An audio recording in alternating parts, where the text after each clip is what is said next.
Good evening, everyone. My name is Ekta Soname, BE Mechanical student from Saraswati College of Engineering. I welcome you all students, HODs, for this webinar. Our topic for today's webinar is oyster mushroom farming and cultivation. For that, we are lucky to have Rahul Shende sir, who is running the two YouTube channels of their own, GBT Mushroom and Agro Business Private Limited, as well as Krishi Zone, are the two channels there. Rahul sir is making continuous efforts on YouTube and making videos about mushroom farming. We are glad to have you, sir, today evening. So I request Rahul sir to carry forward the session. Hello everyone. Hello, sir. Hello. Yes. By my own name, another person has joined to record all the session. All right. Sorry Okay, for the sir. late. Yeah. We will cover this session Hindi and English. So all of them can understand Hindi. Yes, sir. No Yes, problem. sir. Yes, sir. सभी को हिंदी आती है. Yes, sir. No problem. बहुत बढ़िया. Okay. So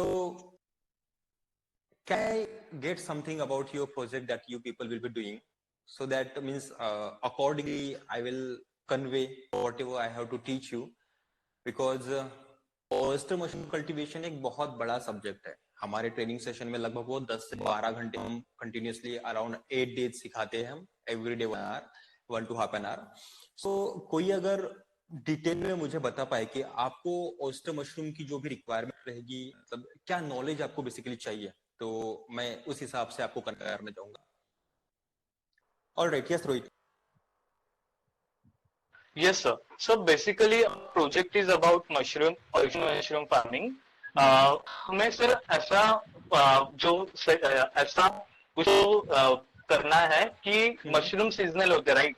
तो वो seasonal ना होते हुए हम 2 मंथ्स हमेशा मशरूम की फार्मिंग कर सकते हैं. All the year. सो इसके लिए जो यस राइट सर. सो इसी के लिए sir basic means what type of हम फ्लॉज क्या यूज कर सकते हैं and what type of material and क्या क्या केयर करना चाहिए, कहाँ पे मशरूम फार्मिंग करना चाहिए, उसके जो टेम्परेचर एंड ऑल जो रिक्वायरमेंट होती है वो पूरा हमें इंफॉर्मेशन रिक्वायर्ड है sir. Alright. Once again, welcome you all. We'll just start with the PPT that I have created for you all guys, and हम स्टेप बाय स्टेप कवर करेंगे. Basic जो कल्टीवेशन होता है वो हमारा कवर हो जाएगा around next 30 to 40 minutes. After that we will be focusing on your questions and doubts, क्योंकि मशरूम कल्टीवेशन एक ऐसा सब्जेक्ट है कि जो सिर्फ ऑनलाइन जरिए से जो हम सिखाते हैं या फिर प्रैक्टिकल जो ट्रेनिंग्स होती है वहाँ जो हम कवर करते हैं उससे कंप्लीट नहीं होती. ऑयस्टर मशरूम का जो कंप्लीट नॉलेज होता है, जो जब हम स्टार्ट करते हैं और स्टार्ट करने के बाद हम खुद स्टार्ट करने के बाद जो हमें डिफिकल्टीज आती है या फिर जो हमें हमारा ऑब्जर्वेशन रहता है, हमारे एक्सपेरिमेंट्स रहते हैं, एक्सपीरियंसेस रहते हैं, उससे हम ज़्यादा सीखते हैं रेदर देन कि जो हम एक. लेकिन बेसिक स्टैंडर्ड नॉलेज होना बहुत जरूरी है हमारे पास. Okay. So are you all guys ready? Yes sir. कुछ बोलो. Yes, sir. Yeah. Okay. Thank you. Keep talking. So let me share the PPT with you so that you would be able to understand. Means मैं ऐसे ही बताऊँ आपको, उससे ज़्यादा थोड़ा सा विजुअल भी रहेगा और हमारे कान भी काम करते रहेंगे, तो एक अच्छी अंडरस्टैंडिंग आएगी हमें. So let's move to the PPT.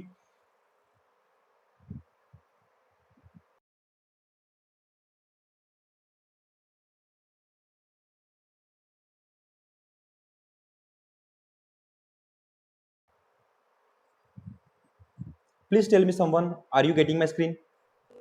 Yes sir. Yes, sir. Okay. Thank you.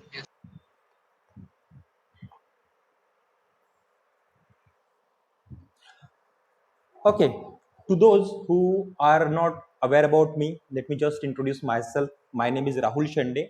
Basically I belong to Chandrapur district. एक चंद्रपुर सिटी से बिलोंग करता हूँ मैं. वहाँ से भी लगभग चंद्रपुर डिस्ट्रिक्ट से 100 किलोमीटर पे मेरा छोटा सा गांव है चिमूर तालुका में, लगभग 1500 लोग बस्ती का. वहाँ से मैं बिलोंग करता हूँ. और आफ्टर पोस्ट ग्रेजुएशन मैंने कंप्यूटर में MSc की है. आफ्टर दैट मैंने IBM वोडाफोन के साथ लगभग 1.5 ईयर काम किया. देन जियो पे RCP मुंबई में मैं लगभग 3.5 साल काम किया. लेकिन एक मन में एक एंटरप्रेन्योर बनना था, वो भी ऐसा एंटरप्रेन्योर कि जो फार्मिंग रिलेटेड कुछ बिजनेस हो. बचपन से जो खेती का माहौल देखा है, एक किसान का बेटा होने के नाते हमें किसानों की हालत पता होती है। और हम जैसे एजुकेटेड लोग अगर किसानों के लिए कुछ भविष्य में कर पाए, रदर देन कि एक अच्छा कॉर्पोरेट लाइफ में एक अच्छी सैलरी पे अगर काम करना एक लाइफ का मकसद होता, तो मतलब लाइफ मैं आज मुंबई में होता। तो मुझे आज शायद ये मौका नहीं मिलता कि मैं आप सभी 60-70 लोगों के साथ एक साथ बात करूं। तो बहुत खुश महसूस कर रहा हूं मैं आज कि आप सभी के साथ मुझे आज बात करने के लिए मिलेगा। मुझे जो सिखाना है वो मैं सिखा दूंगा और मुझे इंटरेक्शन में बहुत मजा आएगा आप सभी लोगों के साथ। तो कोई एक दो लोग मेरे साथ इंटरेक्ट करते रहे। तो are you all right? Start करें हम? Okay, thank you. So what is mushrooms? Mushroom क्या है? मशरूम की एक सिंपल सी डेफिनेशन है। हाँ जी, जैसे अगर आप गूगल पे जाते हो तो बेसिकली हमारा सबसे अच्छा दोस्त कौन है? आप सोचते होंगे कि ये मेरा सबसे अच्छा दोस्त है, वो मेरा सबसे अच्छा दोस्त है। नहीं, लेकिन सभी का एक सबसे अच्छा दोस्त हमारा गूगल होता है। जो भी सवाल आता है हम सीधा गूगल, यूट्यूब पे जाते हैं और सर्च करते हैं। तो अगर आपने गूगल पे गए और सर्च किया कि व्हाट इज मशरूम, सो हमें एक डेफिनेशन मिलती है कि मशरूम और टोडस्टूल, मशरूम को टोडस्टूल भी बोलते हैं, is a fleshy spore bearing fruiting body of a fungus typically produced above ground on soil और इट्स फूड सोर्स। इसके फूड सोर्स पे वो उगता है और उसको एक बॉडी होती है, जैसे आपको लेफ्ट मीन्स एक बॉटम में जो मिडल वाली फोटो दिख रही है उसको एक कैप होती है, स्पोर फॉर्मिंग पार्ट्स होते हैं, इसको रूट्स नहीं होते हैं। जो एक माइसिलियम होता है, माइसिलियम भी ग्रो होता है। माइसिलियम क्या होता है वो भी हम आगे देखेंगे। तो इस तरीके का एक नॉर्मल सी एक इंट्रोडक्शन है मशरूम का, जो आज हम सीखने वाले हैं। मैं नेक्स्ट स्लाइड पे जाऊं इसके पहले क्या आप मुझे बता सकते हो आप में से कोई भी कि क्या मशरूम वेज है या नॉन वेज है? Veg. Okay, someone else? Veg. Non veg है, अगर फंगस कहते हैं तो वो उसका अलग काउंट होगा। ओके, जो जिन्होंने नॉन वेज बोला उनका नाम क्या है? वगैरह शुभम। ऐसे वो ग्रो कहाँ हो रहा है? ओके, बेसिकली हम नॉन वेज किसको बोलते हैं?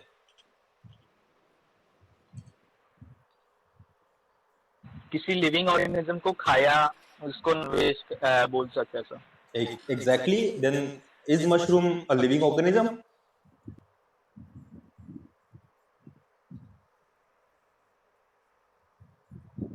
Yes, it can be. It may be.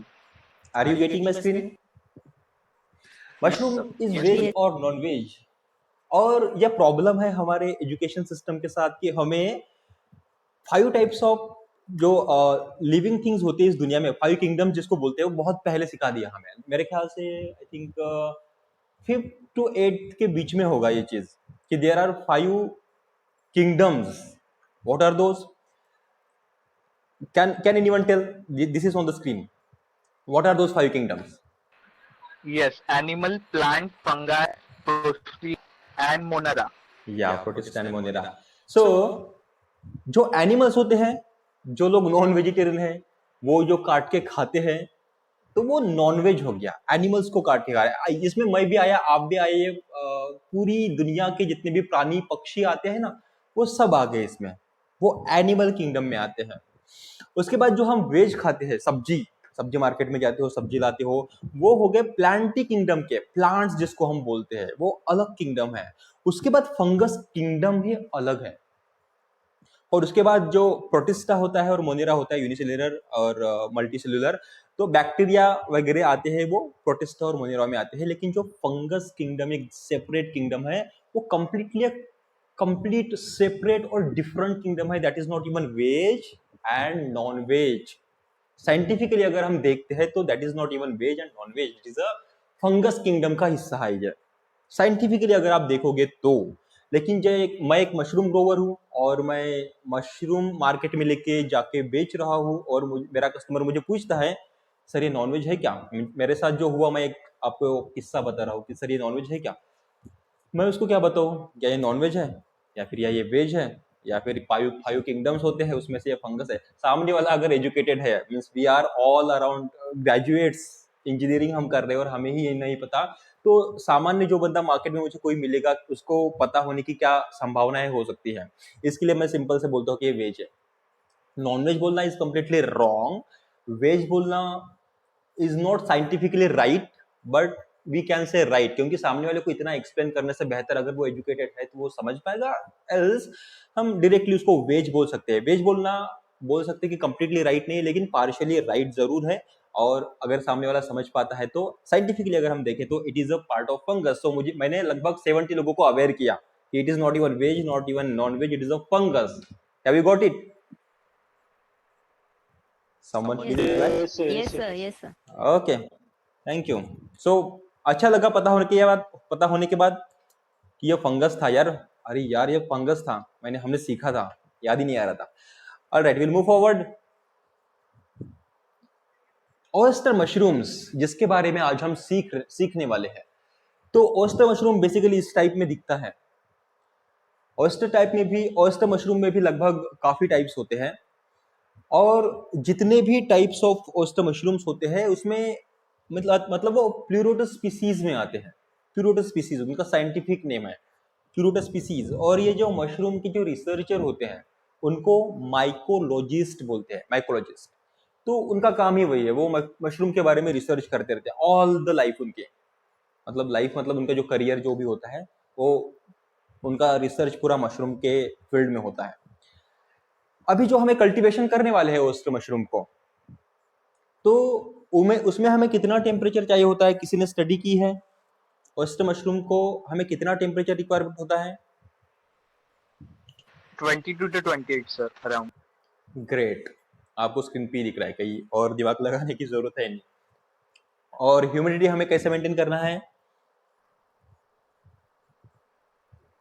Humidity कैसे मतलब कैसे? 8%. राइट, कैसे बोल दिया मैंने क्वेश्चन ही रॉन्ग पूछा, इसलिए शायद ज्यादातर लोग साइलेंट होंगे।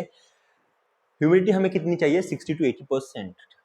अभी टेम्परेचर हमें 22 to 28 डिग्री सेल्सियस चाहिए और ह्यूमिडिटी 60 to 80%।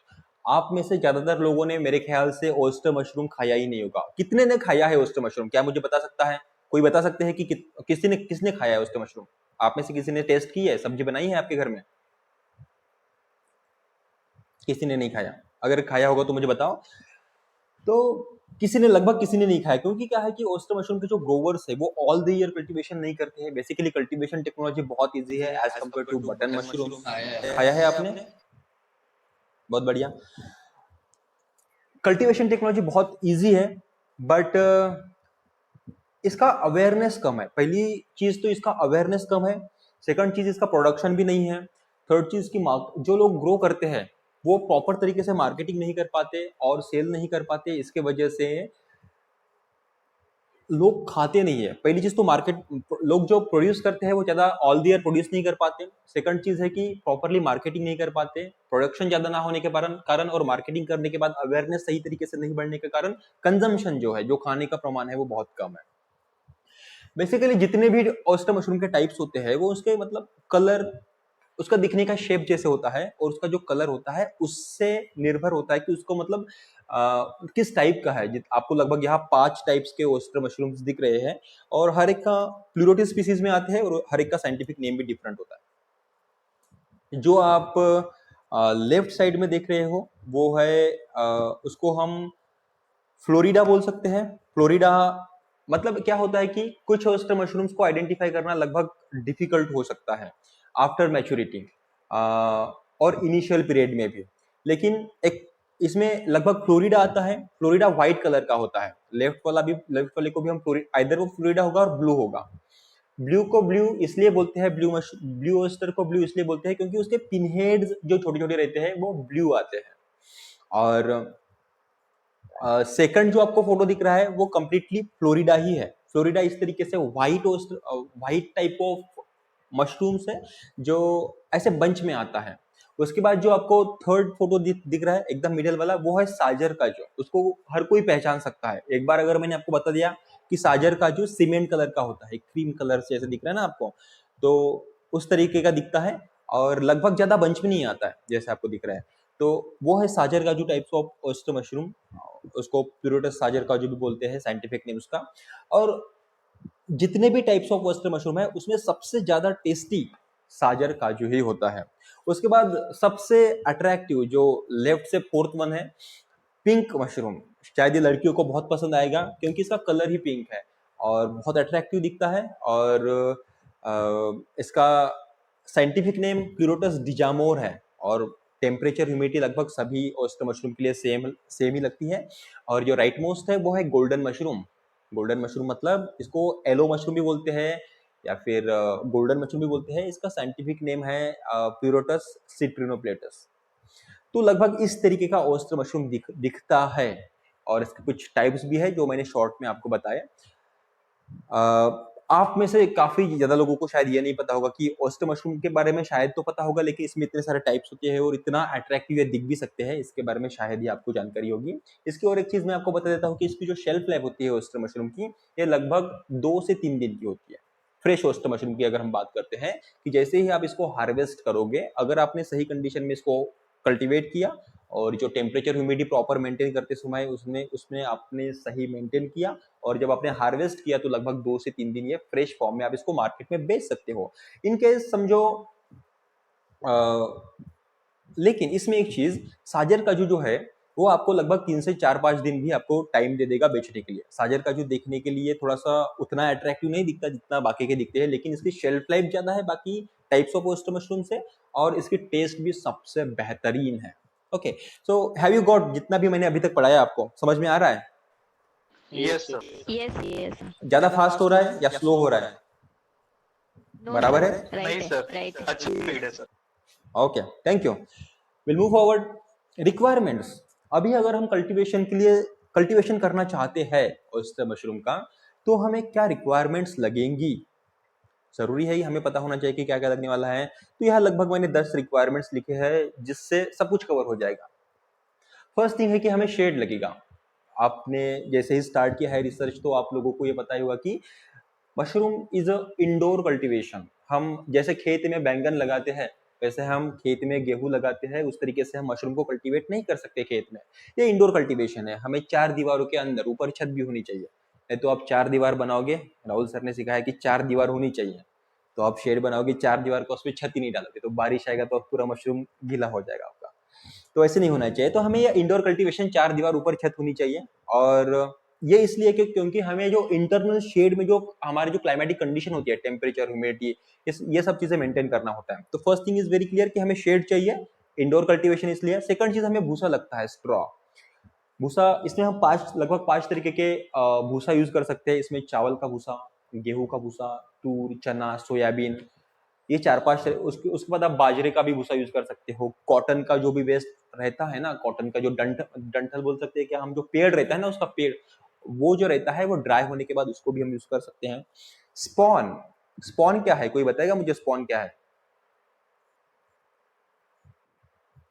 एग्जैक्टली। अभी हम बोलने के लिए, समझने के लिए तो हम मशरूम सीड्स बोल सकते हैं, लेकिन मशरूम सीड ऐसा कोई वर्ड यूज नहीं करते बेसिकली किसी भी, मतलब आप किसी को अगर आप गूगल पे जाते हो ना मशरूम सीड करके, तो भी शायद आपको अच्छे से एक्सप्लेनेशन नहीं आएगा जितना स्पॉन सर्च करने के बाद आएगा। इसका नाम ही स्पॉन है, मतलब इसको स्पॉन ही बोलते हैं। मशरूम सीड इसको शायद इसलिए नहीं बोलते क्योंकि वो सीड नहीं है, वो फंगस ही है, उसका कोई सीड ही नहीं रहता है, वो स्पोर्स फॉर्म में रहता है, कल्चर फॉर्म में रहता है। तो गेहूं या फिर क्या बोलते हैं, मक्का होता है ना, स्वीट कॉर्न, वो यूज करते हैं जिसके ऊपर हम फंगस, अच्छे मशरूम का कल्चर डाल के उसके ऊपर फंगस फैला सके। तो वो एक स्पॉन का फोटो देखेंगे हम आगे, तो उस तरीके से वो बनाया जाता है और उसको हम स्पॉन बोलते हैं। आप समझने के लिए इनिशियली मशरूम सीड भी बोल सकते हो। उसके बाद आपको ड्रम या टैंक लगेगा जिसमें हम स्टरलाइजेशन करेंगे। उसके बाद हमें पानी लगेगी। पानी लगेगा का मतलब यह है कि आप जहां भी मशरूम का कल्टीवेशन करने वाले हो वहां ऑल द ईयर पानी हो, पानी के अवेलेबिलिटी हो। ऐसा नहीं कि आप जहां जो भी प्लेस सिलेक्ट करने वाले हो वहां आपको बारिश में और विंटर में पानी की अवेलेबिलिटी तो है, लेकिन समर में वहां पानी नहीं रहता है। ऐसे बहुत प्लेसेस होते हैं इंडिया में भी या फिर अक्रॉस पूरे ग्लोब में भी ऐसे प्लेसेस होंगे जहां समर में पानी की कमतरता होती है, कमी होती है। तो पानी ऑल द ईयर होने चाहिए। उसके बाद हमें कुछ केमिकल्स लगने वाले हैं जो हम आगे देखेंगे। उसके बाद हमें वाटर स्प्रेयर भी चाहिए जिसको वाटर स्प्रे करके हम टेम्परेचर और ह्यूमिडिटी मेंटेन कर पाएंगे। कुछ रोप लगेगी हमें हमें कुछ लेबर भी लगेंगे। शुरुआत में ही हम खुद लेबर हैं। इनिशियल पीरियड में अगर आप कल्टीवेशन करना चाहो, आप शायद प्रोजेक्ट के लिए ही ये सब चीजें कर रहे हो, लेकिन अगर आप में से कोई अगर कल्टीवेशन, कमर्शियल कल्टीवेशन पे जाएगा तो शुरुआत करते समय कमर्शियल बेसिस पे करना है, इतना माइंड में रखो। लेकिन ट्रायल लेते समय बहुत छोटे से ट्रायल लो, आपको ट्रायल बहुत बड़ा नहीं लेना है। क्योंकि क्या होता है इसमें, जब तक आपको इसकी अंडरस्टैंडिंग नहीं आती कि ऑयस्टर मशरूम को कल्टीवेट कैसे करते हैं, उसकी केयर कैसे करते हैं, देन उसको मार्केट में कैसे प्लेस करते हैं, कैसे बेचते हैं, तब तक कमर्शियल आपको नहीं जाना है। क्योंकि उसमें लॉस होने की बहुत ज़्यादा संभावनाएं होती है, और यही गलतियां बहुत सारे ग्रोवर हमारे पूरे भारत भर के करते हैं। उसके बाद अदर्स जो लगेगी वो चीज़ें हम आगे देखेंगे। तो ये जस्ट थ्योरेटिकल था। पहली चीज़ जो हमें रिक्वायर्ड है शेड।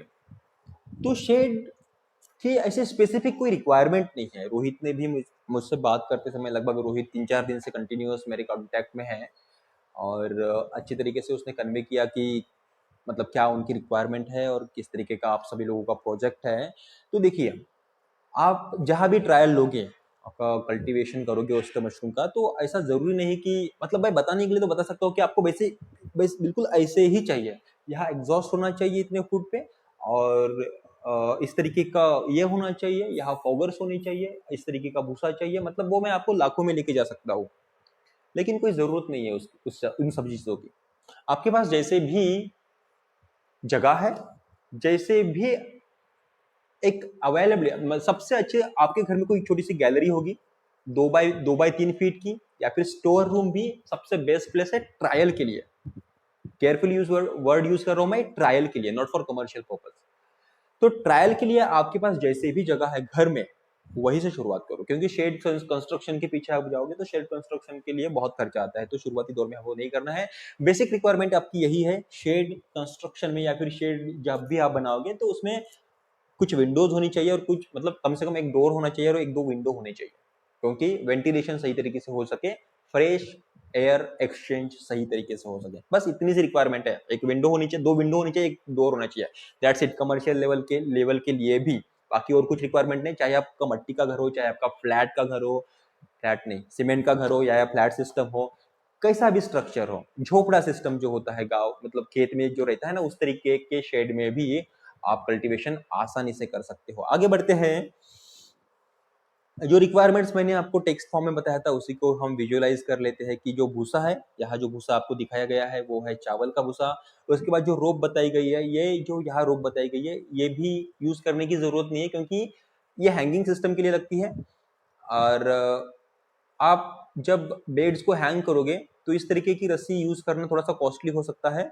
आप नॉर्मल नाइलॉन एक रस्सी मिलती है, नाइलॉन की रस्सी है, 50-100 रुपए की बहुत ज्यादा मिल जाती है। मैं आप लोगों को नाइलॉन रस्सी सर्च कर लो गूगल पे, या फिर मैं रोहित को भेज दूंगा। अगर आप लोगों को नहीं मिलेगी तो आप लोगों को कोई डाउट या फिर कुछ रहेगा, मैं काफी सारे वीडियोस आपको भेज दूंगा।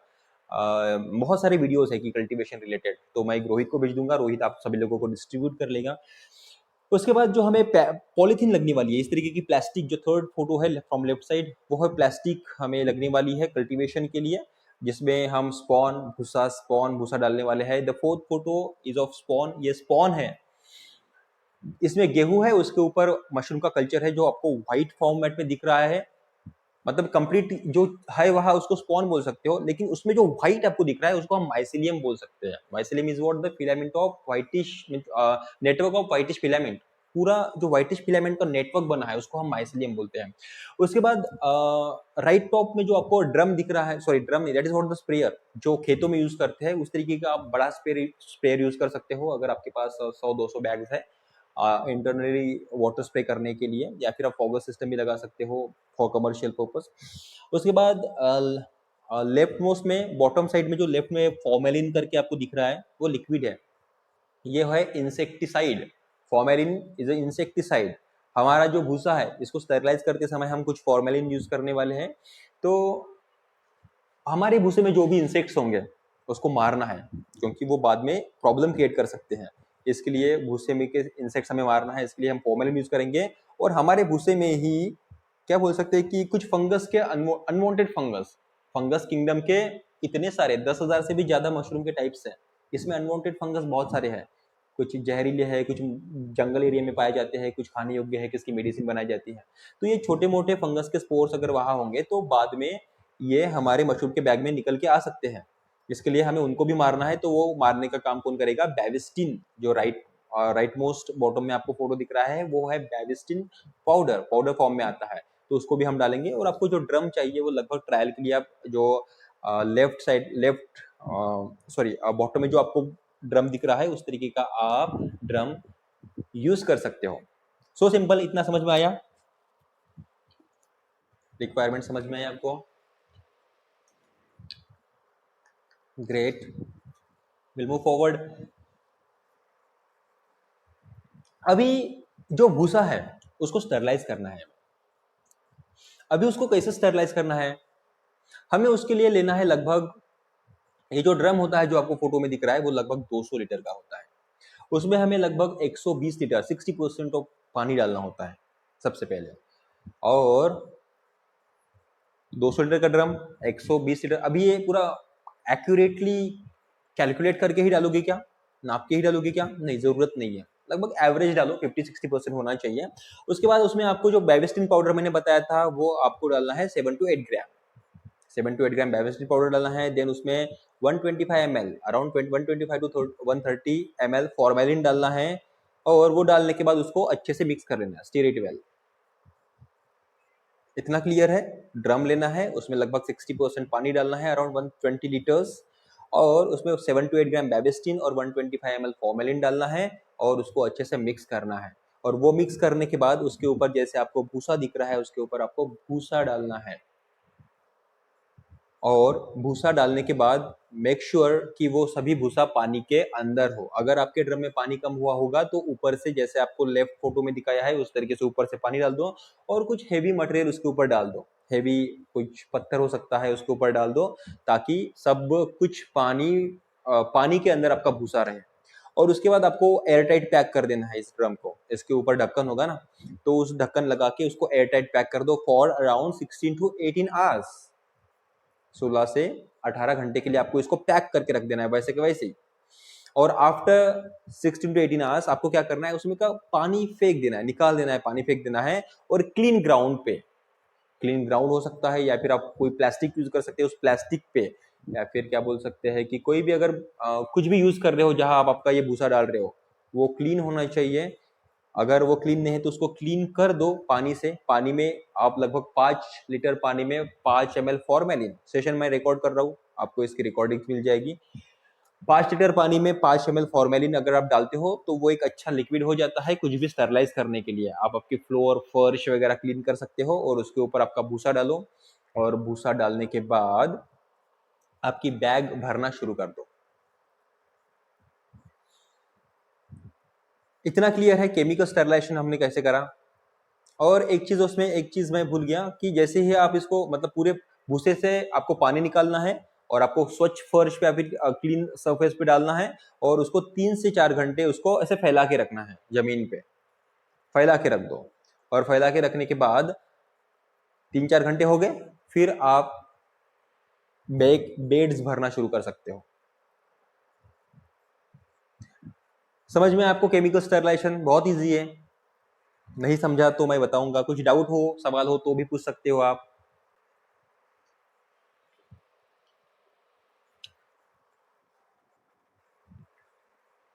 ग्रेट।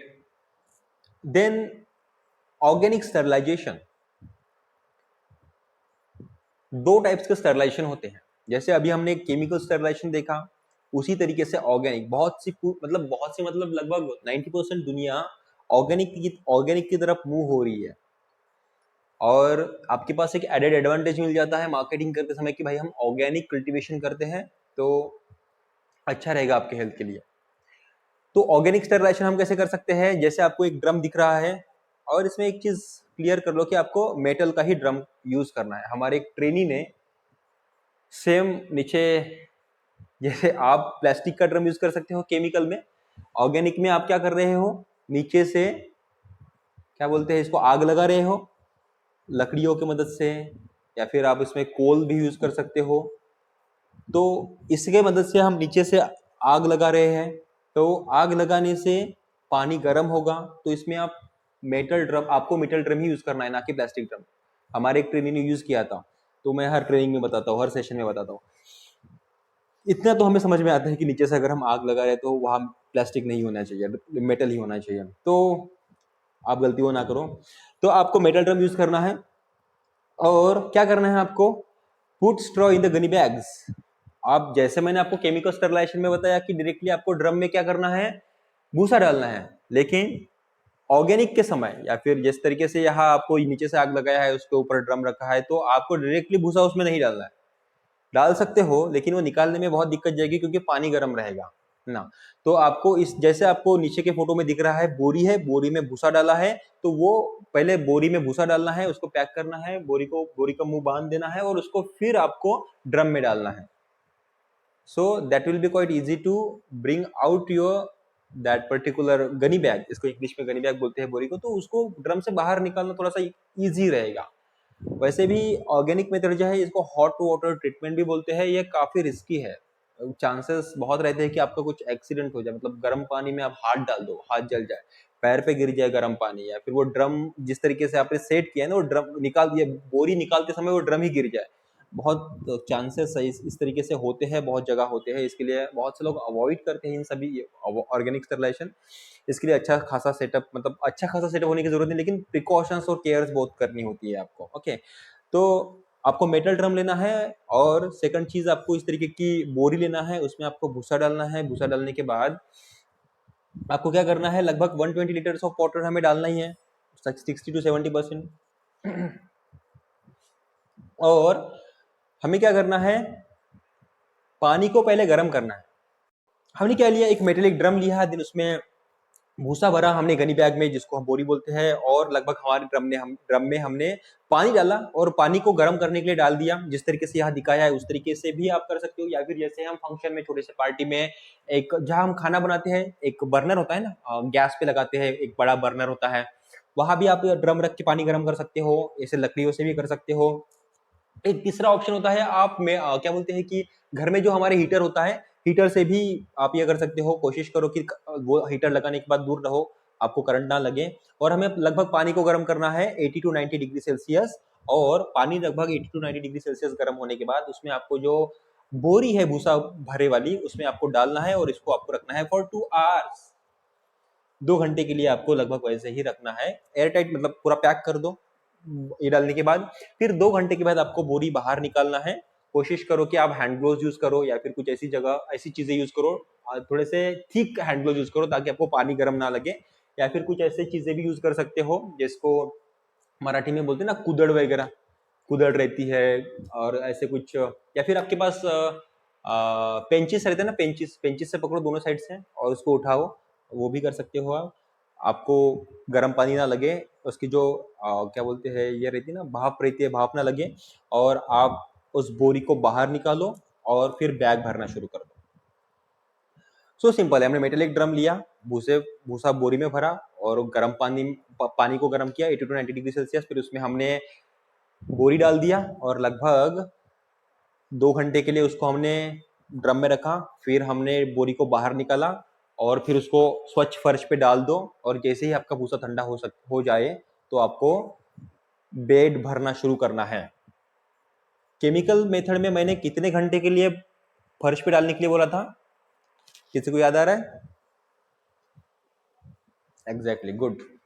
और ऑर्गेनिक मेथड में हमें जस्ट डालना है स्वच्छ फर्श पे, और जैसे ही वो ठंडा हो जाए तो हमें उसको भरना स्टार्ट करना है। अभी हमें बेड कैसे भरना है? बेड भरने के लिए जो हमने प्लास्टिक यूज करी है वो लगभग 16 by 24 इंच साइज की प्लास्टिक है। इसको अगर समझो, ये आपको प्लास्टिक नहीं मिल रही है, बहुत लोगों को नहीं मिलती, सर कहाँ से खरीदे, कहाँ मिलेगी? तो इसके लिए क्या करना है, आपको जो भी होलसेल किराना दुकान होते हैं ना, तो होलसेल किराना दुकान में जाओ और उनको बोलो कि 16 by 24 इंच साइज की प्लास्टिक दो। अगर उनको नहीं समझ में आ रही है तो उनको बोलो कि 5 kg किराना पन्नी दो, तो उनको समझ में आ जाएगा कि 5 kg जब आप शक्कर खरीदते हो तो जिस प्लास्टिक में देना है वो वाली प्लास्टिक इनको चाहिए। तो उस तरीके से, और वो अबव 50 माइक्रोन ही रहती है, कोशिश करो कि 50 माइक्रोन अबव की ही प्लास्टिक यूज करो। हमें हमारे अर्थ का भी ध्यान रखना है। और क्या करना है, सबसे पहले ये जो प्लास्टिक रहती है, प्लास्टिक में आपको सबसे पहले नीचे क्या डालना है, थोड़ा सा स्पॉन डालना है, बहुत ही थोड़ा सा स्पॉन डालना है। और स्पॉन डालने के बाद उसके ऊपर आपको 4 उंगली लेयर की भूसा डालना है। पहले थोड़ा सा स्पॉन डाला, फिर 4 उंगली लेयर की भूसा डाला, उसके ऊपर फिर से आपको स्पॉन डालना है, उसके ऊपर आपको फिर से क्या बोलते हैं कि स्पॉन भूसा स्पॉन भूसा स्पॉन भूसा, इस तरीके से आप 4 से 5 लेयर डाल सकते हो। भूसे की लेयर लगभग 4 उंगलियों की होनी चाहिए, ऐसा हम गुनते हैं ना 4 उंगलियां, उस तरीके से। मैं इसका एक सेपरेट वीडियो है, मैं आप लोगों के साथ शेयर कर दूं, ताकि आप जब एग्जैक्टली बेड फिलिंग करोगे तो आप वो वीडियो देख के आसानी से कर पाओगे, क्योंकि मैं इस तरीके से कितना भी बताऊं उतना प्रैक्टिकली नहीं समझ में आएगा। आप वीडियो देख के आसानी से वो चीजें कर सकते हो। और आप प्लास्टिक को, जैसे आप देख रहे हो फोटोज बहुत सारे हैं, 3-4 फोटोज है, उस तरीके से आपको बैग भरना है। और बैग भरने के बाद सबसे नीचे भी हमने स्पॉन डाला, सबसे ऊपर भी हमें स्पॉन डालना है, और आपको ऊपर जो बैग है वो उसको एयरटाइट नहीं, जितना टाइट हो सके उतना बांध देना है। ओके, और फिर उसको कॉटन्स भी लगाने हैं, जिस तरीके से आपको लास्ट राइट बॉटम में, राइट मोस्ट बॉटम में जो फोटोज दिख रहे हैं उस तरीके से आप कॉटन भी अप्लाई कर सकते हो। और कॉटन को अप्लाई करना ही है आपको, ताकि बाद में इन्फेक्शंस ना हो। ओके, इसका एक सेपरेट वीडियो है, वो मैं आपको शेयर कर दूंगा ताकि आपको वो चीजें क्लियर हो जाएगी। इस तरीके से आपको स्पॉन डालना है जहां आपको फोटो में दिखाया गया है। 4 से 5 लेयर्स आप डाल सकते हो, और उसको आपको ऊपर से टाइट बांध देना है। 1 kg स्पॉन में आपके 10 बैग बन जाएंगे। 1 kg जो आपका स्पॉन है ना, उसमें आपको 10 बैग्स बन जाएंगे। इनिशियली अगर आप प्रोपोर्शन सही तरीके से नहीं कर पा रहे हो तो आप पहले ही गिन के रख लो, लगभग 100 ग्राम के 10 हिस्से बनाओ आपके स्पॉन के, 100 ग्राम के 10 हिस्से बनाए, और फिर उस एक बैग में लगभग 100 ग्राम ही जाना चाहिए। इस तरीके से आप क्या बोल सकते हो, एक बैग में इस तरीके से डाल सकते हो। अभी जो आपका बैग रेडी हो गया, उसको आपको हैंग करना है, तो आप शेड में रैक्स मेथड, इस तरीके से आप रैक्स बना सकते हो। थोड़ा सा कॉस्टली मेथड होती है, किसी भी तरीके की रैक बनाओगे तो थोड़ा सा कॉस्टली जाती है, और सबसे सस्ता होता है हैंगिंग मेथड। इस तरीके से आप हैंग कर सकते हो, बहुत आसान होता है हैंग करना। हैंग कैसे करते हैं इसका भी सेपरेट वीडियो में बताऊंगा। अभी मैं इस कितना भी एक्सप्लेन करूंगा थ्योरेटिकली वो आपको नहीं समझ में आने वाला, इसलिए मैं इसका सेपरेट वीडियो शेयर कर दूंगा आप लोगों के साथ। बस सो सिंपल है। इसमें हमें टेम्परेचर कितना चाहिए, कौन बताएगा? ऑयस्टर मशरूम कल्टीवेशन के लिए टेम्परेचर कितना चाहिए? 220 और ह्यूमिडिटी? 60 to 80. 60 to 80. ग्रेट। अभी जो फ्रेश एयर होती है, हमें फ्रेश एयर देना होता है। जैसे ही हमारा कल्टीवेशन कंप्लीट हो जाता है, मतलब नहीं कल्टीवेशन कंप्लीट नहीं, जैसे ही हमारे जो बैग है, जैसे हम भरते हैं जिस दिन, वहां से लगभग 20 दिन तक इसका इंक्यूबेशन पीरियड रहता है। हमारी बैग जिस भी कलर का हमने भूसा यूज करा है, उस कलर की बैग हमें पहले दिन दिखेगी, लेकिन अराउंड 20 डेज में वो बैग हमारी कंप्लीट व्हाइट हो जाएगी, अगर आपने सब कुछ सही किया है तो। अभी तक मैंने जो सिखाया है वो सब कुछ सही किया है तो आपकी बैग कंप्लीटली व्हाइट हो जाएगी 20वें दिन पे, 20-22 दिन में समझो। और हर रोज थोड़ी थोड़ी व्हाइट होती जाएगी, आप ऑब्जर्व करोगे तो। और 15 दिन 10 दिन बाद बहुत ज्यादा व्हाइट दिखनी शुरू हो जाएगी, और लगभग 20वें दिन पे 20-22वें दिन पे कंप्लीट व्हाइट हो जाएगी। उसके बाद जो आपने कॉटन अप्लाई करे थे वो कॉटन आपको निकाल देना है, और आपको सुबह अर्ली मॉर्निंग और अर्ली इवनिंग को लगभग 2-2 घंटे फ्रेश एयर देनी है, और आपका फ्रेश मशरूम निकलना शुरू हो जाएगा। फिर जैसे आप कॉटन निकालोगे तो उसके 8 दिन बाद आपका फ्रेश मशरूम निकलना शुरू हो जाएगा। आपको आपके शेड में एनी डाउट, किसी को डाउट सवाल? Yes sir. हाँ जी, सर वो जो कॉटन अप्लाई किया है वो होल करके कॉटन अप्लाई किया। राइट। विदाउट, हम तो मतलब फेविकॉल लगा के तो कॉटन अप्लाई नहीं करेंगे, हमें थोड़ा सा छोटा सा होल करना है, वो एरेशन के लिए होता है। हमारे बैग है ना, बैग को कार्बन डाइऑक्साइड की जरूरत होती है पहले 20 दिन, और 20 दिनों के बाद ऑक्सीजन की जरूरत होती है। तो ऑक्सीजन के लिए तो हम फ्रेश एयर देंगे, लेकिन पहले 20 दिन जो कार्बन डाइऑक्साइड की जरूरत होती है, उसके लिए आपने वो होल्स के छोटे से उसमें कॉटन अप्लाई किया, तो वहां से कार्बन डाइऑक्साइड तो अंदर जाएगा, वो एब्जॉर्ब कर लेगा, लेकिन उसके साथ छोटियां मक्खी भी जा सकती है, मच्छर भी जा सकता है, इसके लिए वो उसका इन्फेक्शन ना होने के लिए हमने कॉटन अप्लाई किया। आपके शेड में बहुत ज्यादा क्लीनलीनेस रखो, सब कुछ स्वच्छ रखो, क्योंकि मशरूम एक फंगस है, और मशरूम को इन्फेक्शन हो सकता है। जब हम अस्वच्छ रहते तो हमें फंगल इन्फेक्शन हो जाता है, उसी तरीके से मशरूम को भी इन्फेक्शन हो सकता है। इसलिए क्लीनलीनेस बहुत ज्यादा रखो। मच्छर, मक्खी, कीड़े मकोड़े, क्या बोलते हैं, मकड़िया, ये सब चीज़ें नहीं होनी चाहिए, कहीं पानी जमा होकर नहीं रहना चाहिए, क्लीनलीनेस बहुत ज़्यादा रखो। एग्जॉस्ट फैन की ज़रूरत तब रहेगी आपको आपके शेड में कि आपके शेड में टेम्परेचर मेंटेन ही नहीं हो रहा है, तब आप एग्जॉस्ट फैन लगा सकते हो। या फिर आपके शेड में आप एग्जॉस्ट फैन इस चीज़ के लिए भी लगा सकते हो कि अगर वेंटिलेशन प्रॉपर तरीके से नहीं हो रहा है, आप ज़बरदस्ती से एग्जॉस्ट लगा के अंदर की हवा बाहर फेंक रहे हो और फिर बाहर की हवा तो अंदर आएगी आएगी। ये दो पर्पज़ के लिए एग्जॉस्ट फैन हमें यूज़ करना होता है।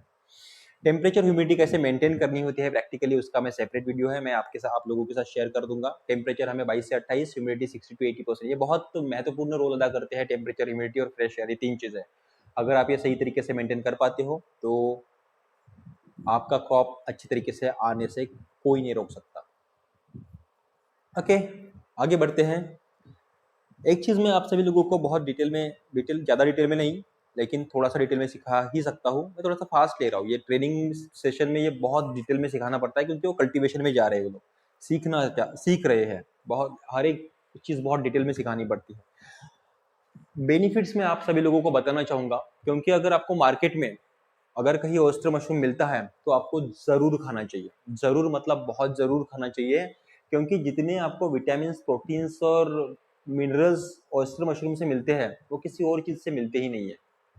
बटन मशरूम से भी मिलते हैं, लेकिन बटन मशरूम से ज़्यादा जो विटामिन्स है वो आपको ऑयस्टर मशरूम से मिलते हैं। एक यूएस में रिसर्च हुआ था जिसमें ब्लू मशरूम्स, जिसका प्यूरोटस ऑस्ट्रेटस नेम है, उसका 100 ग्राम फ्रेश ऑयस्टर मशरूम में कितना क्या क्या चीज़ें मिलती है हमारे शरीर को जरूरी होने वाली, वो यहाँ दिया गया है। इसमें लगभग जो प्रिंसिपल्स है वो एनर्जी लगभग 33 किलो कैलोरीज होती है, कार्बोहाइड्रेट्स लगभग 6.09 ग्राम होता है, प्रोटीन लगभग 3.31 ग्राम होता है, टोटल फैट 0.41 ग्राम, ना के बराबर, और डायट्री फाइबर्स 2.3 ग्राम होते हैं। इसमें कौन सा विटामिन है, फोलेट्स होता है, यानी कि जिसको फॉलिक एसिड बोलते हैं, जो लेडीज लोगों के लिए बहुत महत्वपूर्ण जरूरी होता है, जो 38 माइक्रोग्राम होता है। नियासिन लगभग 4.9 मिलीग्राम। देन क्या है ये, पैंटोथेनिक एसिड 1.2 मिलीग्राम, जिसका नाम आपने भी कभी सुना नहीं होगा, मैं भी जब रिसर्च किया तो पहली बार सुना है। देन विटामिन B6 होता है 0.11 मिलीग्राम। देन रिबोफ्लेविन होता है 0.3 मिलीग्राम। देन थियामिन होता है 0.125 मिलीग्राम। विटामिन डी होता है सबसे महत्वपूर्ण, हमारे शरीर को बहुत जरूरी होता है विटामिन डी 29 IU। अगर आपको विटामिन डी की जरूरत है तो क्या करना पड़ेगा, सुबह सुबह उठ के सूरज की रोशनी में जाके बैठना पड़ेगा, या फिर मेरे ख्याल से विटामिन डी की कुछ टैबलेट्स भी मिलती है। और अगर आपको नेचुरली विटामिन डी खाना है सूरज की रोशनी के साथ साथ, तो ऑयस्टर मशरूम भी खाया करो। इसमें 2 इलेक्ट्रोलाइट्स होते हैं, जिसको जो एक सोडियम है 18 मिलीग्राम उसकी मात्रा है, और पोटेशियम लगभग 420 मिलीग्राम है। इसमें कौन से मिनरल्स है, आपको कैल्शियम मिल जाएगा 3 मिलीग्राम, कॉपर मिल जाएगा 0.244 मिलीग्राम, 1.33 मिलीग्राम आपको आयरन मिल जाएगा, magnesium 18 milligram, magnesium 0.113 milligram, phosphorus 120 milligram, selenium 2.6 microgram, और जिंक मिल जाएगा 0.77 मिलीग्राम। अभी ये सब चीजें अगर आप इसका निचोड़ निकाल के अगर कोई मेडिसिन बनाते हो ना, तो उसकी बहुत डिमांड बढ़ जाएगी, बहुत से डॉक्टर लोग इसको लिख के देने लगेंगे किसी को जब मल्टीविटामिन की जरूरत रहेगी। आप जब अशक्त हो जाते हो या फिर आपको भूख नहीं लगती, इन सभी केसेस में डॉक्टर आपको इस इतने कंटेंट शायद किसी विटामिन की सायरप या फिर टैबलेट में भी नहीं होंगे जितने 100 ग्राम ऑयस्टर मशरूम से आपको मिल जाएंगे। आप में से अगर कोई साइंस के स्टूडेंट हो तो आपको इनका महत्व पता होगा, लेकिन मैंने काफी रिसर्च करके निकाला भी है। नियासिन जो है, नियासिन हमारे मतलब almost every cell in the human body requires niacin to function and metabolise other nutrients. हमारे शरीर में, शरीर के हर सेल को नियासिन की जरूरत है ताकि वो सही तरीके से फंक्शन कर सके और बाकी के न्यूट्रिएंट्स का एक उनका पचन सही तरीके से हो सके। आयरन की जरूरत है ही हमें, रेड ब्लड सेल्स को आयरन की जरूरत होती है। विटामिन डी के बहुत फायदे होते हैं। विटामिन डी से क्या होता है लगभग कि हमारा ब्लड प्रेशर रेगुलेट हो जाता है। जिनको भी ब्लड प्रेशर है ना, मशरूम खाने के लिए उनको बोल दो। मेरे पापा का खुद का एग्जाम्पल है, आपके घर में भी किसी ना किसी को, मतलब इतने सारे लोग हैं अभी यहाँ, तो किसी न किसी घर में बीपी का प्रॉब्लम बहुत नॉर्मल है। लेकिन पापा का, हमने एक डॉक्टर के अंदर एक्सपेरिमेंट किया पापा के ऊपर, तो मशरूम रेगुलर था और मशरूम का कंजम्पशन रेगुलर था, और क्या बोलते हैं कि बीपी की जो टैबलेट्स आती है वो हमने धीरे धीरे कम करी डॉक्टर के प्रिस्क्रिप्शन के अंडर। आप डायरेक्टली इस तरीके का एक्सपेरिमेंट बिल्कुल भी मत करो। डॉक्टर के प्रिस्क्रिप्शन की या फिर डॉक्टर के ट्रीटमेंट के अंदर ही आपको ऐसा कुछ करना है तो कर सकते हो। और अभी लगभग बोल सकते हैं कि 3-4 साल हो गए पापा इसकी टैबलेट नहीं खाते बीपी की, और उनको अभी प्रॉब्लम भी नहीं आता, लेकिन मशरूम का कंजम्पशन रेगुलर है, रोस्ट मशरूम का उसमें भी। उसके बाद कैल्शियम और विटामिन डी की मात्रा अगर हमारे शरीर में कम हो जाती है तो हमें बोन के प्रॉब्लम्स होते हैं, हमारे दांत के प्रॉब्लम्स होते हैं, जॉइंट पेन, बैक पेन और डायबिटीज का भी प्रॉब्लम हो सकता है। तो अगर मशरूम में तो कैल्शियम भी अच्छी मात्रा में है और विटामिन डी भी अच्छी मात्रा में है, तो अगर आपको इन कमजोर मतलब इन दोनों की कमी की वजह से अगर ये सारे प्रॉब्लम है तो ये ठीक होने के बहुत ज्यादा संभावना है। आपके बोन के प्रॉब्लम सही हो जाएंगे, आपके दांतों के अगर कोई प्रॉब्लम है तो वो सही हो जाएंगे, जॉइंट पेन, बैक पेन सही हो जाएगा। और डायबिटीज कैसे क्या ठीक हो सकता है? डायबिटीज ठीक इसकी वजह से होता है कि हमारे शरीर में जो पैनक्रियाज होते हैं, उन पैनक्रियाज का जो इंसुलिन सिक्रेशन होता है वो रेगुलेट करते हैं विटामिन डी और कैल्शियम की सही मात्रा हमारे शरीर में। अगर इंसुलिन सिक्रेशन प्रॉपर हो गया तो आपका डायबिटीज भी कंट्रोल में आ सकता है। बहुत लोगों को बहुत प्रॉब्लम होता है लेकिन वो कंट्रोल में आता ही नहीं है, तो आप उनको ऑयस्टर मशरूम खाने की सुझाव दे सकते हो। डाइटरी फाइबर एक अच्छी मात्रा में होती है ऑयस्टर मशरूम में, तो आप डाइटरी फाइबर्स होने के कारण लोगों को ये बता सकते हो कि मशरूम खाने के लिए, उससे हमारे हार्ट की हेल्थ अच्छी रहती है और हमारा जो चयापचय होता है, मेटाबॉलिज्म जो होता है वो सही हो जाता है। उसके बाद एंटी कैंसर एजेंट्स भी होते हैं ऑयस्टर मशरूम में, तो खाना चाहिए भाई ऑयस्टर मशरूम, क्योंकि कैंसर होगा ही नहीं आपको। इनिशियल स्टेज में होगा तो मशरूम ही मार देगा उसको, बाद अगर उसके फेजेस आगे के हैं तो तब भी खाना ही चाहिए, क्योंकि हो सकता है काम कर ले हमारा ऑयस्टर मशरूम, या फिर बाकी की ट्रीटमेंट तो हमें लेनी है। मशरूम लगभग फैट फ्री है, बहुत कम मात्रा में होता है, कोलेस्ट्रॉल फ्री है, ग्लूटेन फ्री है, वेरी लो इन सोडियम। तो इन सभी चीजें हमारे शरीर को जरूरत भी नहीं इन सभी चीजों की ज्यादा, और वो कम मात्रा में है। हमारे शरीर का वेट कम हो सकता है, कोलेस्ट्रॉल कम कर सकता है वो, और एंटीऑक्सीडेंट्स भी मशरूम में होने के कारण it helps to prevent the free radical damage and oxidative stress, so your immune system can defend itself against ageing. लड़कियों ने तो खाना ही चाहिए क्योंकि वो यंग दिखेंगी ना, उनको यंग दिखना पसंद है ना सभी को। लड़कों ने भी खाना चाहिए, सभी ने खाना चाहिए, क्योंकि यंग किसको नहीं दिखना है। और बूस्ट इम्यून सिस्टम, हमारी जो इम्यून सिस्टम है वो बूस्ट करके रखता है ऑयस्टर मशरूम कंजम्पशन। तो ऑयस्टर मशरूम सभी ने खाना चाहिए। ये अवेयरनेस मैंने आप सभी लोगों के साथ शेयर किया, आप भी आपके फैमिली और दोस्तों रिलेटिव में सभी के साथ शेयर करो। हम इस तरीके के कोर्सेज प्रोवाइड करते हैं कृषि जोन। थोड़ी सी मैं ऐड कर लेता हूँ, आपको सीखा है ना इतना सारा, तो हम कमर्शियल ट्रेनिंग देते हैं। आपको मैंने बहुत बेसिक सिखाया, वो उसको बोल सकते हो कि ये बहुत ही बेसिक है, लगभग 20-25-30% मैंने सिखाया आपको। जो भी सिखाया हर चीज़ को बहुत डेप्थ में कवर करते हैं हम। हमारे commercial oyster milky mushroom cultivation training जो रहती है, ऑयस्टर की भी सेपरेट होती है, मिल्की मशरूम भी सेपरेट होती है। हमारे यहाँ पैडिस्ट्रो मशरूम और का ट्रायल चल रहा है। इसके बाद हम गैनोडर्मा पे भी ट्रायल करने वाले हैं, उसकी भी कमर्शियल ट्रेनिंग आप लोगों को अंडर कृषि जोन प्राइवेट लिमिटेड के मिल सकती है।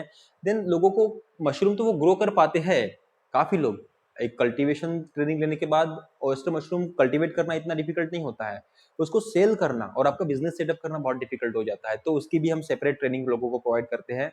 और वर्मी कंपोस्ट भी हमने ऐड किया है, क्योंकि वो रिलीवेंट है। जैसे आपकी ऑयस्टर मशरूम की बैग होती है, उसमें से मशरूम आपने निकाल लिया, तो उसके बाद उसको ज्यादातर लोग फेंकते हैं, लेकिन हमें फेंकना नहीं है, उससे हम वर्मी कंपोस्ट बना सकते हैं। उसकी भी एक कमर्शियल हम वर्मी कंपोस्ट बिजनेस की ट्रेनिंग देते हैं, उससे भी हमें एक एडेड एडवांटेज मिल जाता है, आपको एक एक्स्ट्रा अर्निंग सोर्स मिल जाता है। Thank you very much for attending this session. आप हमारे यूट्यूब चैनल को विजिट कर सकते हो, यहाँ बहुत ऑयस्टर मशरूम की जानकारी है। गूगल फेसबुक पे भी जाके हमें लाइक कर सकते हो, फॉलो कर सकते हो, सब्सक्राइब कर सकते हो। और अगर आप चाहो तो आप हमें गूगल पे जाके रेट भी कर सकते हो।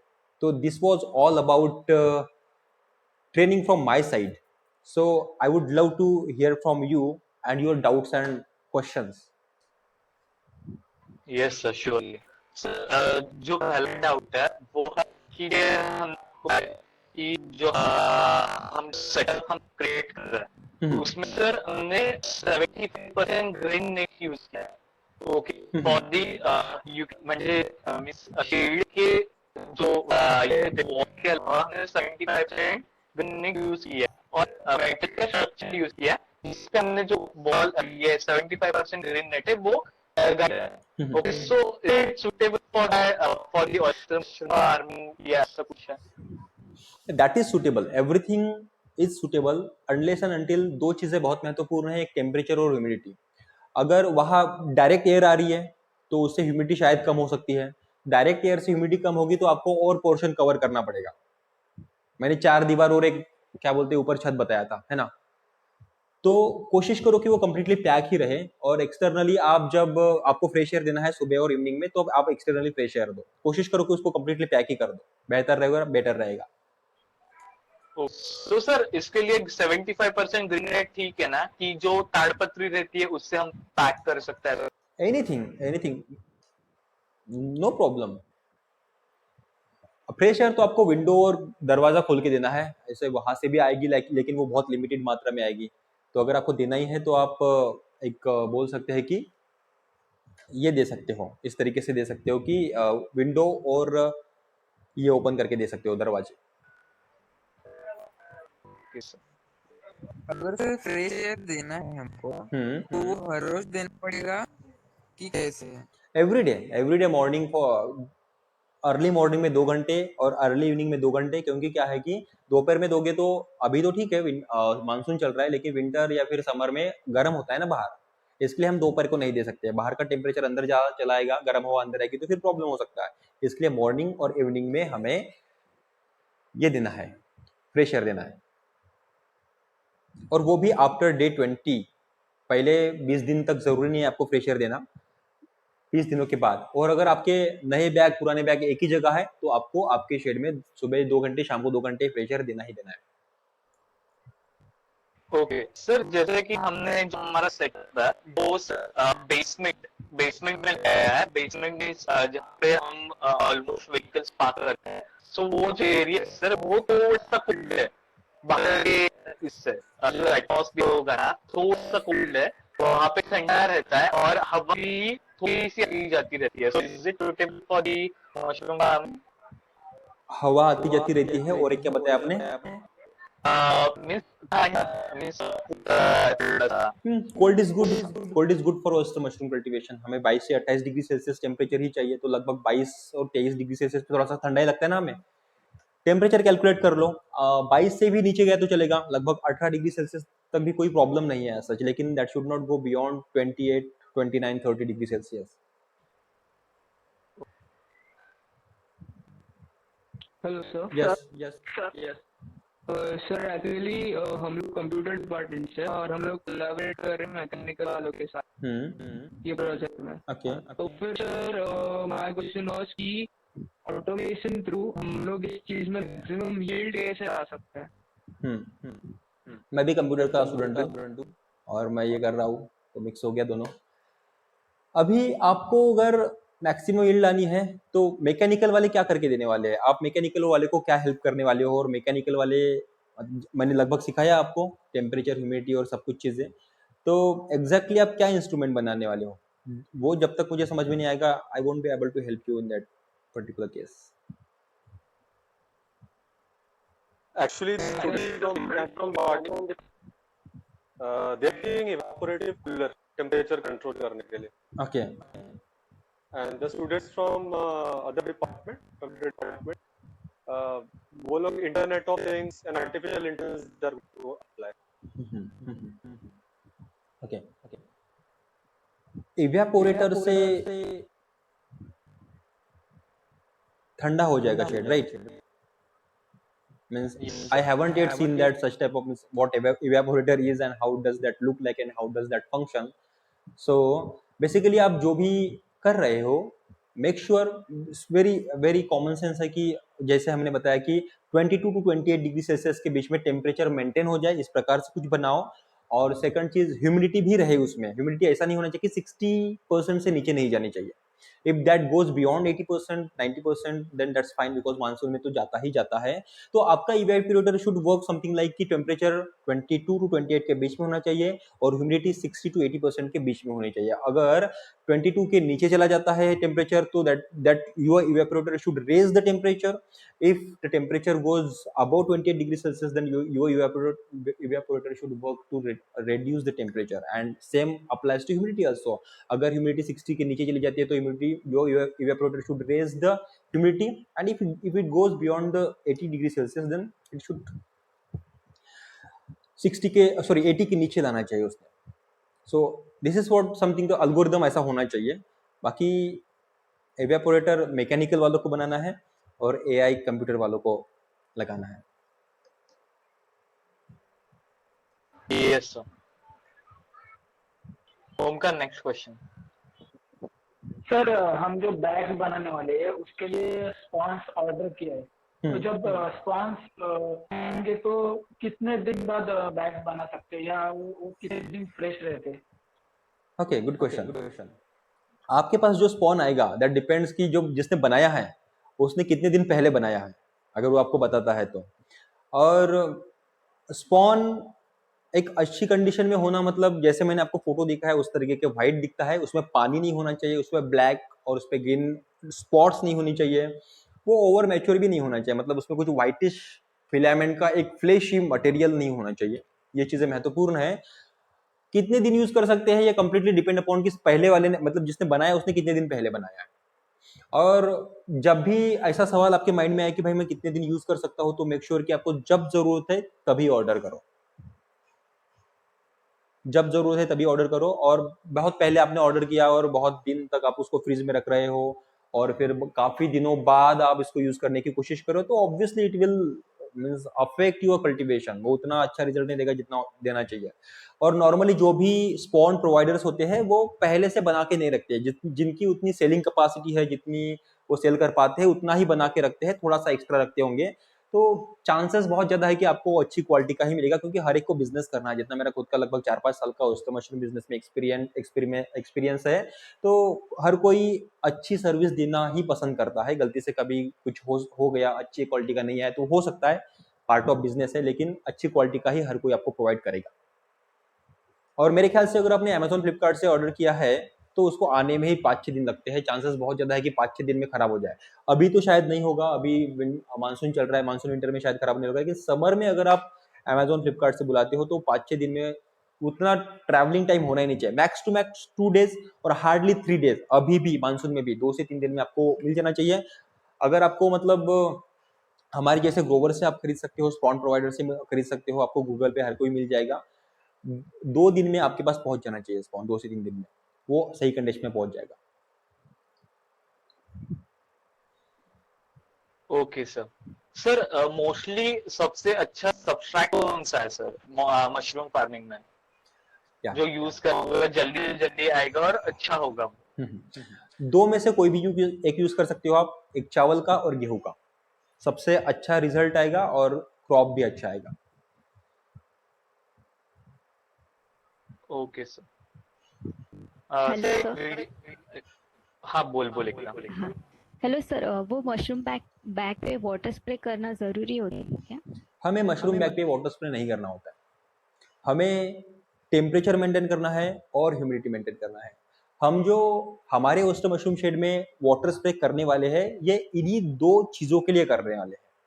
मोस्टली जो नॉर्मली फार्मर्स करते हैं, अभी आप एडवांस लोग हो तो आप शायद बिना हाथ लगाए ही सब कुछ टेम्परेचर ह्यूमिडिटी मेंटेन कर लोगे, लेकिन ज्यादातर लोग जो टेम्परेचर ह्यूमिडिटी मेंटेन करने के लिए वाटर स्प्रे करते हैं इनसाइड द शेड, वो अंदर बोरिया टंग देते हैं, बोरी की लंबी ताड़पत्री बना लेते हैं वो, और बोरिया टंगने के बाद बोरिया के लिए करते हैं वाटर स्प्रे से, जिससे क्या होगा कि टेम्परेचर और ह्यूमिडिटी कंट्रोल हो। और हवा में वाटर स्प्रे करते हैं, ना कि मशरूम के बैग पे। मशरूम के बैग पे आपको वाटर स्प्रे तभी करना है जब आपने मशरूम के बैग की प्लास्टिक फाड़ दी हो। क्रॉप निकालने के लिए आपने मशरूम की बैग अगर फाड़ दी तभी आपको मशरूम के बैग पे वाटर स्प्रे करना है, ताकि वो कंप्लीटली ड्राई ना हो जाए, इसके लिए। अदरवाइज आपको बैग पे वाटर स्प्रे नहीं करना। सर अगर हम बैग को टांगते हैं तो उनके बीच में हम कितना अंतर रख सकते हैं? 2 बैग में इतना अंतर रखो कि समझो एक बैग यहाँ है, यहाँ से अगर मशरूम क्रॉप निकलता है तो यहाँ तक आ जाएगा, राइट, यहाँ तक आ जाएगा, तो आपकी नेक्स्ट बैग होनी चाहिए इसके ऊपर होनी चाहिए।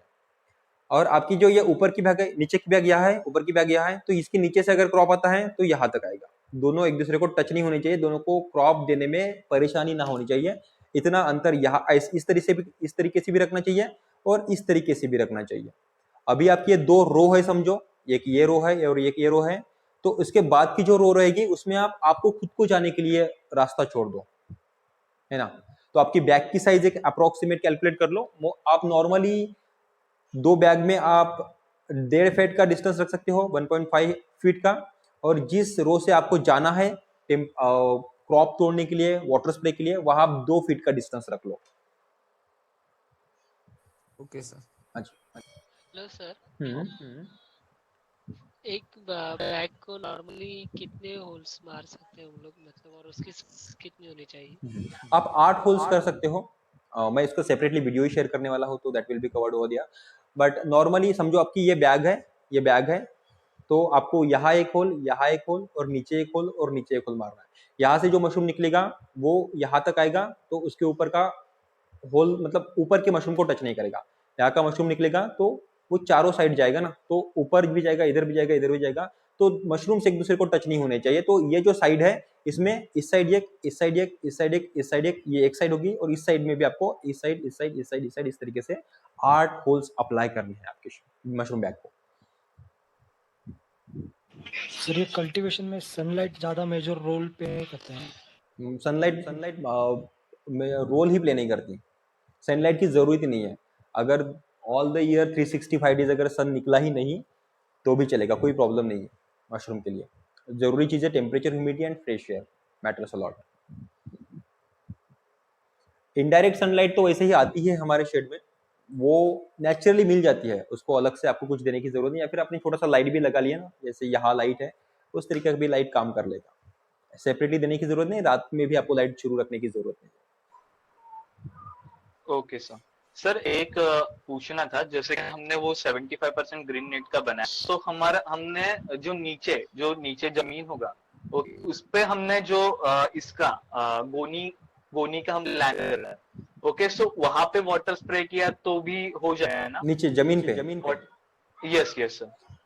हाँ, कर सकते हो, चलेगा। कर सकते एक हो। वीडियो भी देखा था मैंने, एक वीडियो भी देखा था। उस वीडियो में ना ऐसा था कि आपको ह्यूमिडिटी मेंटेन करना होगा, सो आप एक बर्तन भर के उस जगह पे पानी भर के रख दो।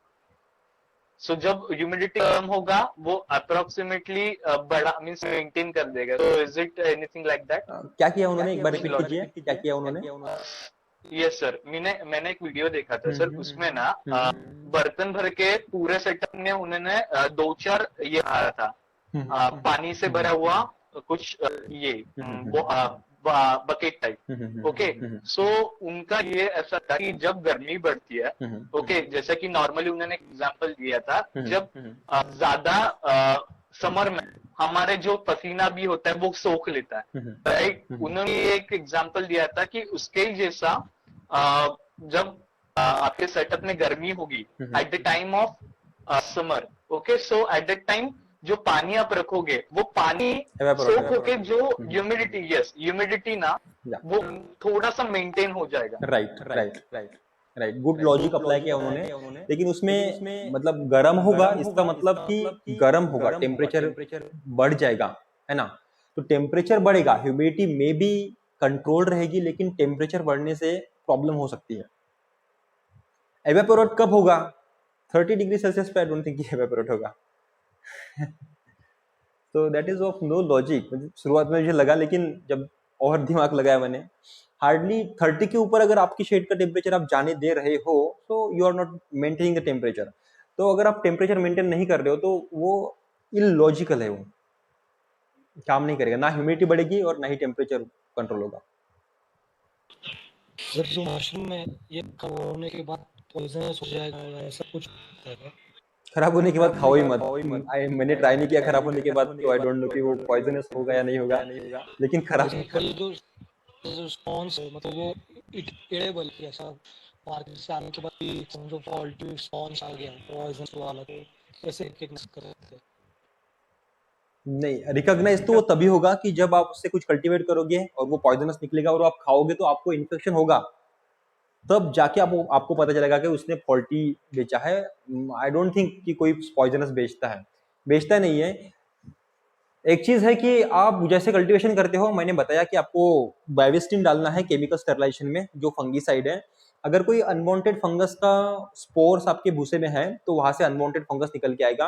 अगर कोई किसी को नहीं समझता, उसने वो अनवांटेड फंगस को मशरूम समझ लिया और उसने उसको काट के उसकी सब्जी बना के खा लिया, तो वो उसी की गलती है, क्योंकि उसको ओस्टर मशरूम और बाकी के फंगस में डिफरेंशिएट नहीं कर पाया और उसको बना के उसने खा लिया, तो फिर वो केस में वो प्रॉब्लम हो सकता है। अदरवाइज कोई नहीं, मतलब ओस्टर मशरूम का कल्चर डाल के अगर स्पॉन बनाए तो उससे ओस्टर मशरूम ही निकलेगा। Oyster mushroom is not poisonous one. Sir order करते वक्त ऑस्टर मशरूम बोल के स्पॉन्स ऑर्डर करना है। हाँ जी, हाँ जी, ओस्टर मशरूम का स्पॉन ऑर्डर करना है, क्योंकि आप उसी का कल्टिवेशन करने वाले हो ना। Okay sir. सर जैसे कि आपने स्टार्ट में बताया था 4 से 5 टाइप ऑफ जो मशरूम अवेलेबल होता है, जैसे कि कलर में, ओके, जैसे ग्रे हो गया, पिंक हो गया। सो what is the simplest and basic जो जल्दी ग्रो होगा और जिसके चांसेस बहुत ज्यादा? ओके, बेसिकली हाँ, सिंपलेस्ट एंड जल्दी अगर ग्रो करना है तो पिंक मशरूम आपके पास एक अच्छा ऑप्शन है। आप पिंक मशरूम लगा सकते हो। जैसे ही नॉर्मली बाकी के टाइप्स ऑफ जो ओस्टर मशरूम है उसको निकलने के लिए लगभग 22 से 30 दिन लग जाएंगे, तब तक आपको क्रॉप हाथ में नहीं मिलेगा। लेकिन पिंक मशरूम के केस में अगर आप सब कुछ एक मतलब temperature, humidity, climatic condition, sterilisation, everything is perfect manner, then आपको लगभग 15 दिन में आपके हाथ में क्रॉप आ जाएगा।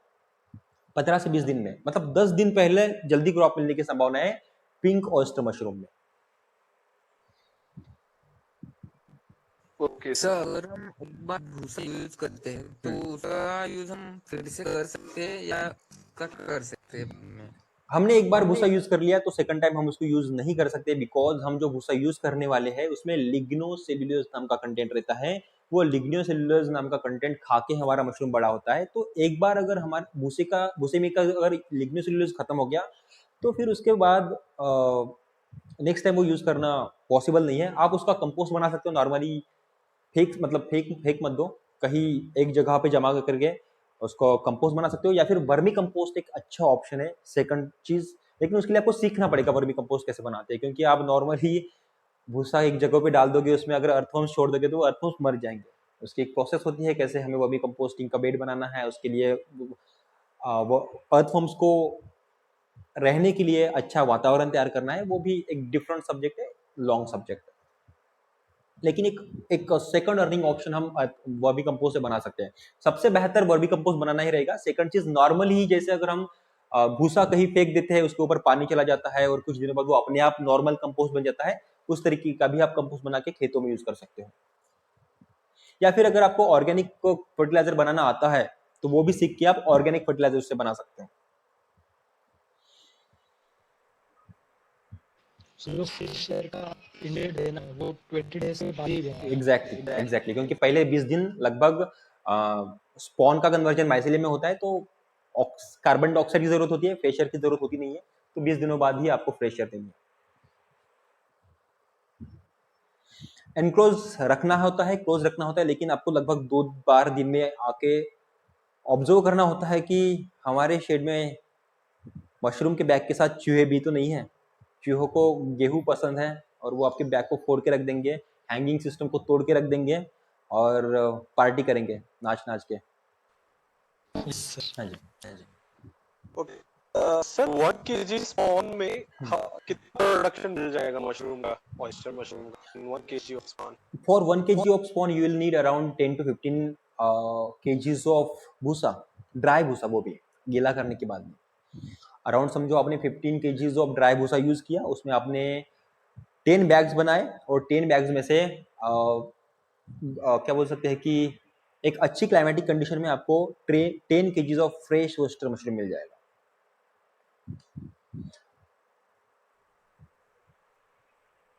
Okay sir. Yes. So is there any question from anyone else? Yes, we have only 5 minutes because at 8:25 we have to get free, and I have another training for ugly training है मेरी 8:30 को. So Okay sir, no issues. We can wind up. Anybody having any questions? Please go through it. Sir एक बार cultivate होने के बाद कितने दिन तक रख सकते हैं और उसका स्टोरेज का कुछ अलग प्रोसेस है क्या? फ्रेश रोस्ट मशरूम की शेल्फ लाइफ होती है, आई थिंक मैंने कवर किया था कि लगभग 2 से 3 दिन हर फ्रेश रोस्ट मशरूम की शेल्फ लाइफ होती है। बस साजर का जो टाइप है वो लगभग 4 से 5 दिन फ्रिज में, ये इन सभी को फ्रिज में ही रखना होता है। और जब तक आपको ये बेचोगे नहीं मार्केट में, मतलब आज आपको मार्केट में लेके जाना है तभी उसको पैक करो। नॉर्मली आप किसी बर्तन में उसको रख के फ्रिज में रख दो, क्योंकि पैकिंग करोगे तो वो पैक हो जाएगा, तो जल्दी उसकी शेल्फ लाइफ खत्म हो जाएगी। जब तक आप उसको बेचना नहीं चाहते हो तब तक आप उसको फ्रीज में रख दो, और आपके पास हार्डली 2 या 3 दिन है बेचने के लिए। और उसमें भी अगर उसको आप ट्रांसपोर्ट करके कहीं भेजते हो तो ट्रांसपोर्ट में भी वो डैमेज हो जाता है। तो आपको मेक श्योर कि 2 दिन में आप उसको बेचो, या फिर उसको आपको ड्राई करके रखना है। ओस्टर मशरूम में एक एडवांटेज ये है कि आप उसको ड्राई करके रख सकते हो, और ड्राई करने के बाद लगभग उसकी शेल्फ लाइफ 1 साल तक बढ़ जाती है। आप 1 साल फिर आप उसको मार्केट में प्लेस करके बेच सकते हो। Okay, sir. I have got the last question, then we will wind up. All right. Actually, I was just going through types of mushrooms, वगैरह. Mm-hmm. Then I found out about cordyceps militaris. Yeah.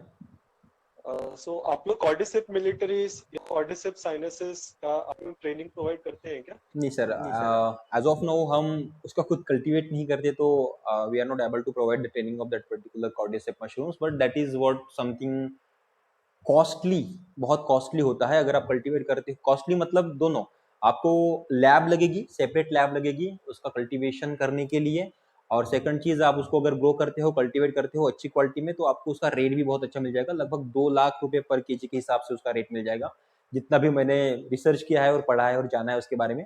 But make sure कि अगर आप उसके cultivation में जाना चाहते हो तो आप उसका कल्टीवेशन टेक्नोलॉजी अच्छे से सीख लो, और सेकंड चीज आप उसको मार्केट में बेच भी सको। Okay, sir. Thank you.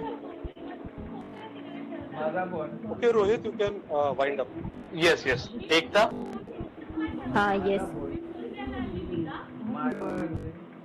Gayatri, please mute.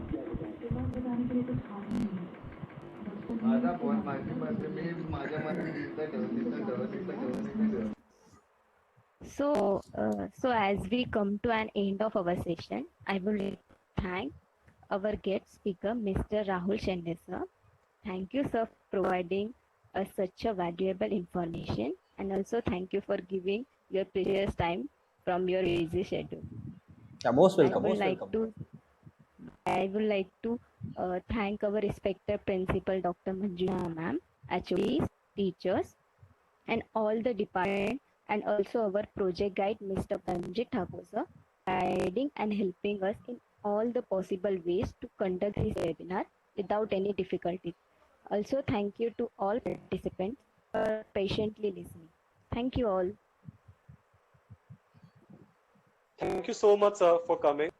Yeah. And Thank you, sir. yeah, and we look forward for meeting you on online platform as well as on offline platforms. Thank you so much for coming again. Most welcome. Thank you, Rahul sir. Yeah. Thank you, Rahul sir. Thank you, sir. Thank you, sir. Yeah. Thank you. Most welcome. Bye bye everyone. Bye, sir. Bye, sir. Bye.